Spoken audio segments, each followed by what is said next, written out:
It was a sunny spring morning in the Milwaukee suburbs. The sky was clear, and birds sang as children rode their bikes through quiet streets. At the Parker household, the family was getting ready for the day. Rebecca Parker, a caring and organized mother, was preparing lunch while her 8-year-old son, Sam, played in the yard with a toy airplane. Sam was a bundle of energy, with bright eyes and a contagious laugh that filled the house. He loved airplanes and dreamed of becoming a pilot. His room was adorned with airplane posters and models hanging from the ceiling, swaying gently with the breeze through the window.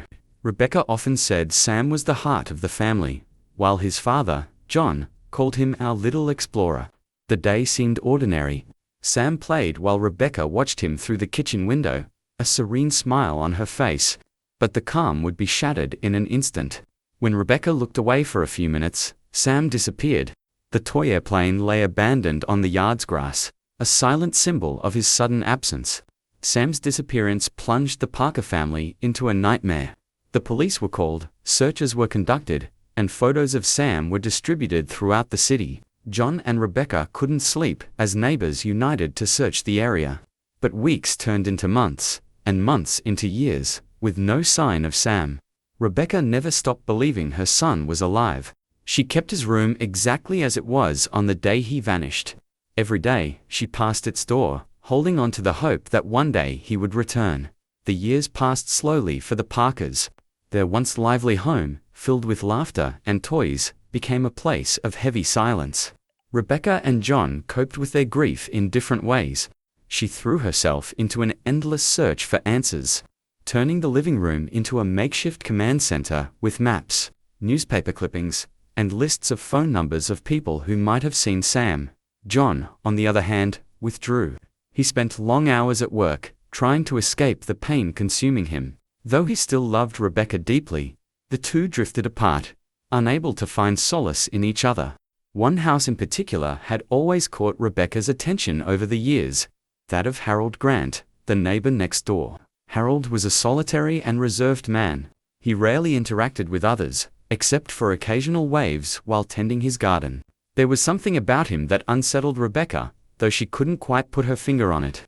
In the early years following Sam's disappearance, Harold offered his help, saying he was available if the Parkers needed anything.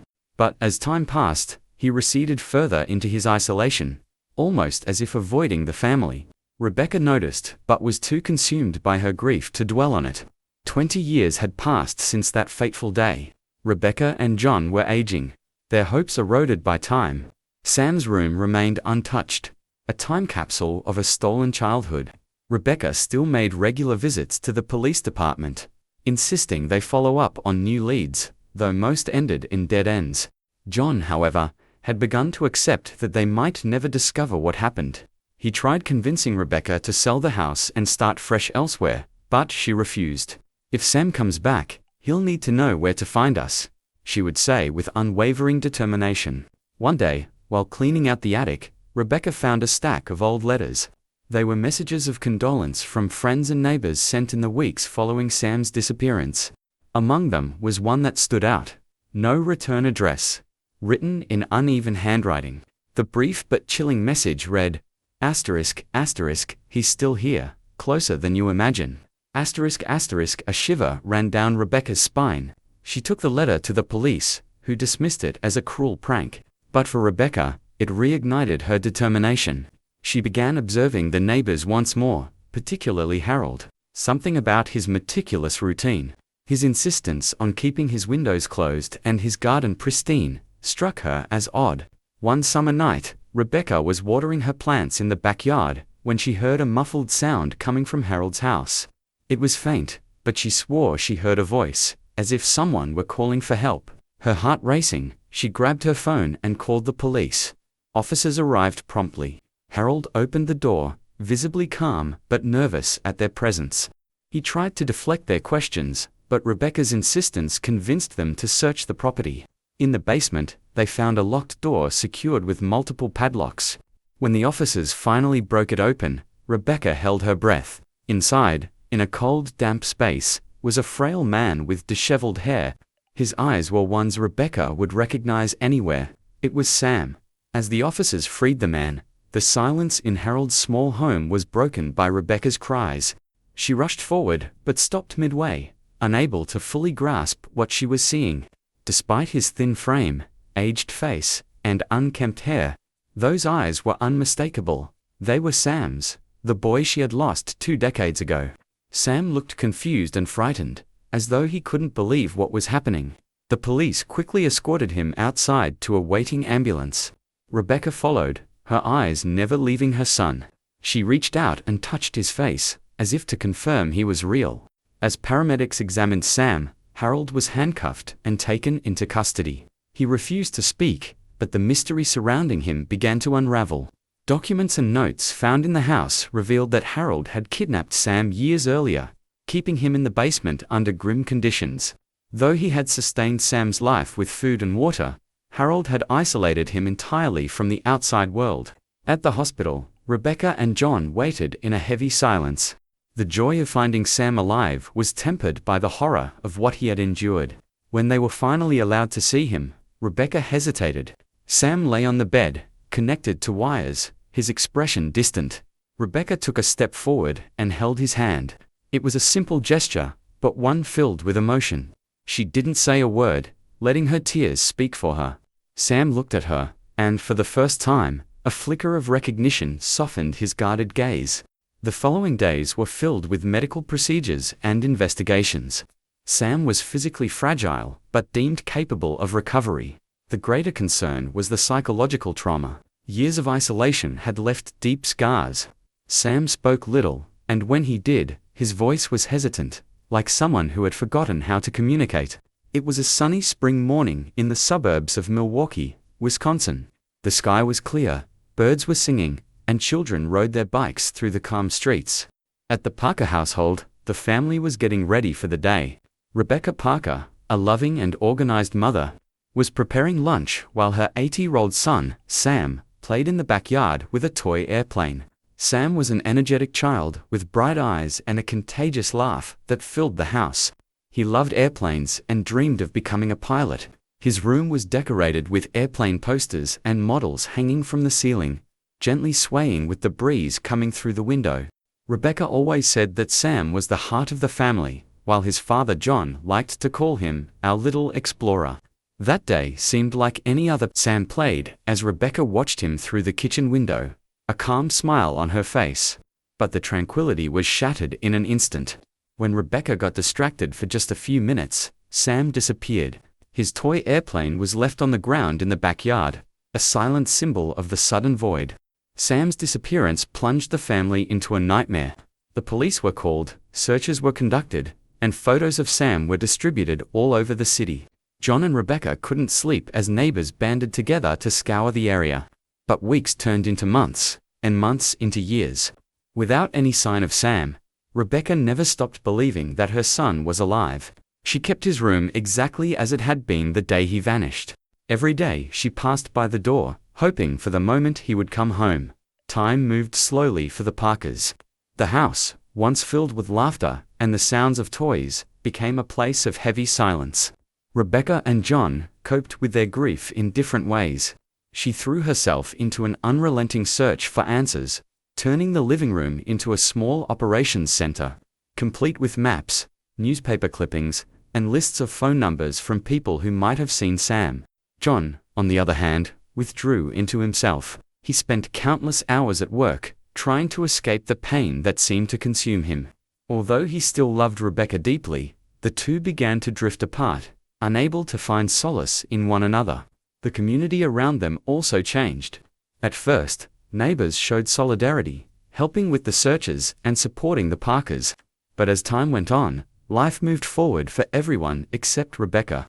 Some people began avoiding the family, uncomfortable with the weight of the tragedy that seemed to hang over them. One house, in particular, always caught Rebecca's attention during those years. Harold Grant's home, right next door. Harold was a solitary and reserved man. He rarely interacted with other residents, except for the occasional wave in the yard. There was something about him that made Rebecca uneasy, but she could never quite explain what it was. In the early years after Sam's disappearance, Harold had offered to help, saying he was available if they needed anything.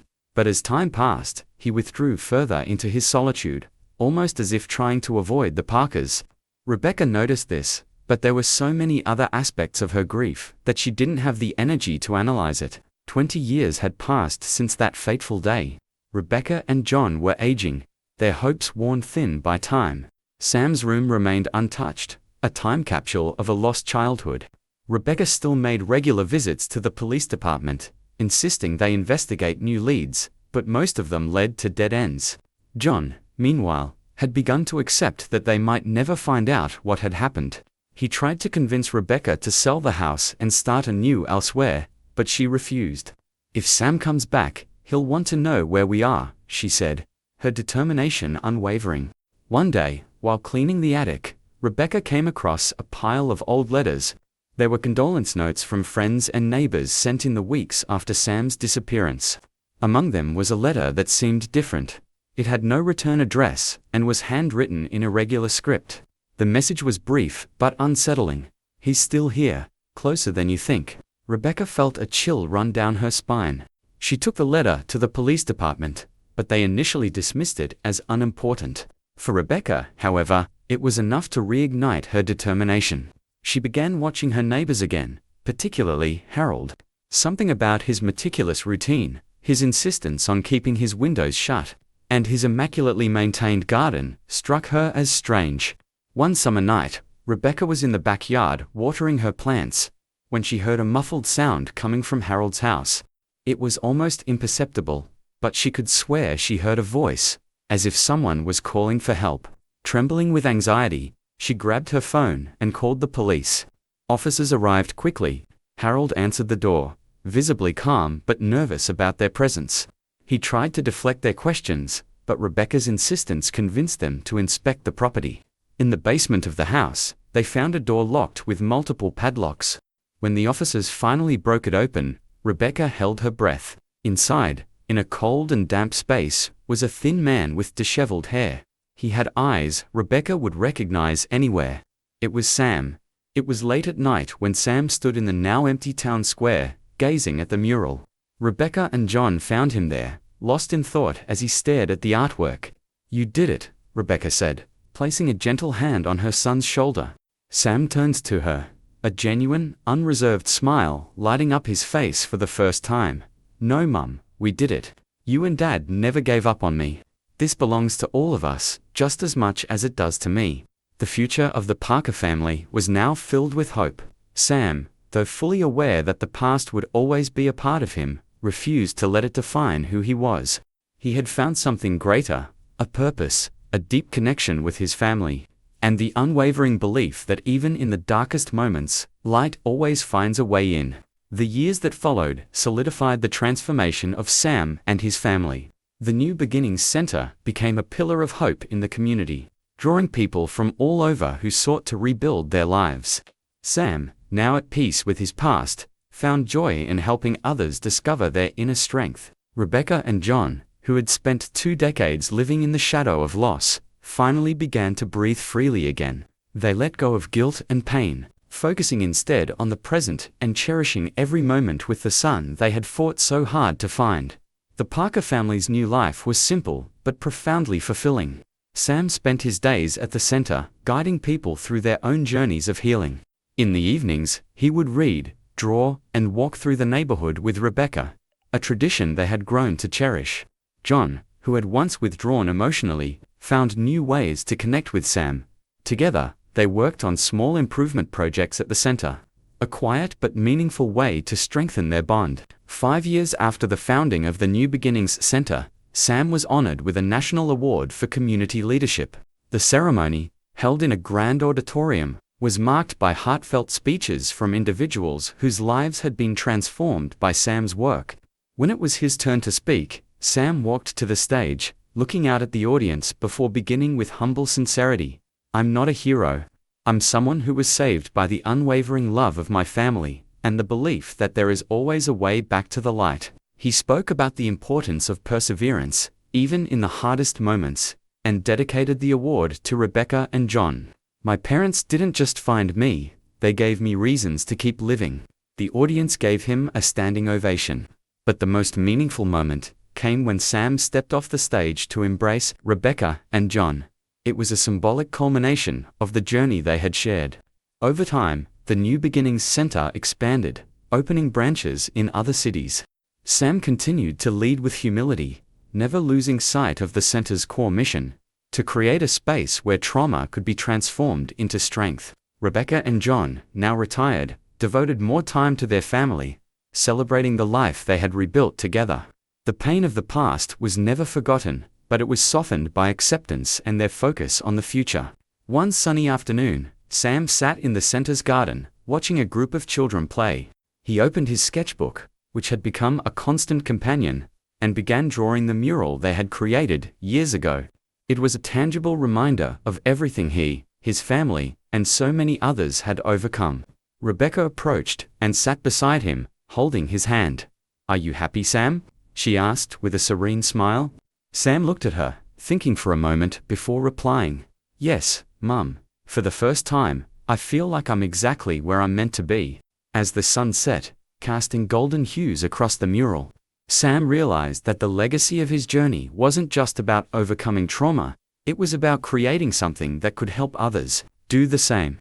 This story reminds us that even in the darkest circumstances, love and resilience have the power to transform lives. Hope can be found even after years of pain, and from it, a new beginning can emerge that inspires others to do the same.